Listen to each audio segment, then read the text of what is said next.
Dragon Ball Super Broly. Dragon Ball Super follows on from the events of Dragon Ball Super's latest season and series conclusion. If I seem somewhat incredulous, it's because I've been through this song and dance before. The Galactic Emperor Frieza recruits a warrior named Broly to fight his arch nemesis Goku and Vegeta. If you feel like you're lacking context, just watch the show. No, seriously, it's like one of the most influential animes ever made. You'd really do yourself a disservice.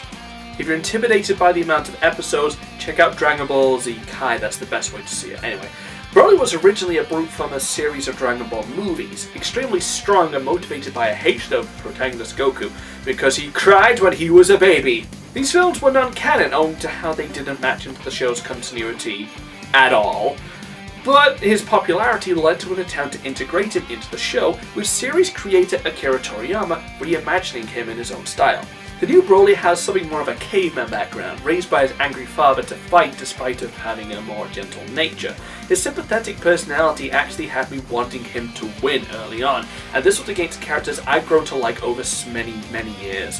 His design too is really cool, with an emphasis on green and black. It gives him a very distinct look, even amongst an already colourful cast. The animation in the final battle was spectacular, and it was a real treat to see this on the big screen. The fight escalates as characters grow more and more powerful, gradually destroying the environment, melting the ice around them, turning it into a volcanic hellscape, even breaking reality itself. But as chaotic as it gets, the movements are deliberate and well choreographed, and you can see every single movement. It goes beyond just flashing lights and fist clashes. The movie also has a sense of humour that the show and Battle of Gods had, which I feel like the movies kind of lacked. It makes it a lot more fun to watch outside of just the fighting. I mean, you'll never guess why Frieza wants the Dragon Balls in this, but the answer is pretty hilarious. It's total Toriyama. It's colourful, it's funny, and it's got really intense action.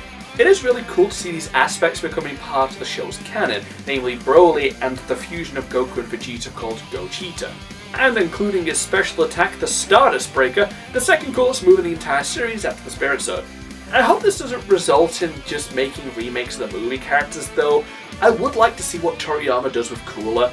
And hopefully this does well enough that it'll bring Dragon Ball back, again, and that they'll keep Broly around as well. In conclusion, Dragon Ball Super Broly is a pretty awesome film and a massive step up from what you expect from most Dragon Ball movies. It's funny, it has an interesting and likable new character, but it's hard to recommend this to people who aren't fans of the series already. Maybe start with Battle of Gods if you want to kind of jump into this. Or the series itself, like I said, Dragon Ball Z Kai is a condensed version of the show, so that's probably one of your best places to start. All in all, 8 out of 10. It's not a standout animated masterpiece or anything, but it's really fun and enjoyable, and it does its job very well. So until next time, take care now, bye bye then.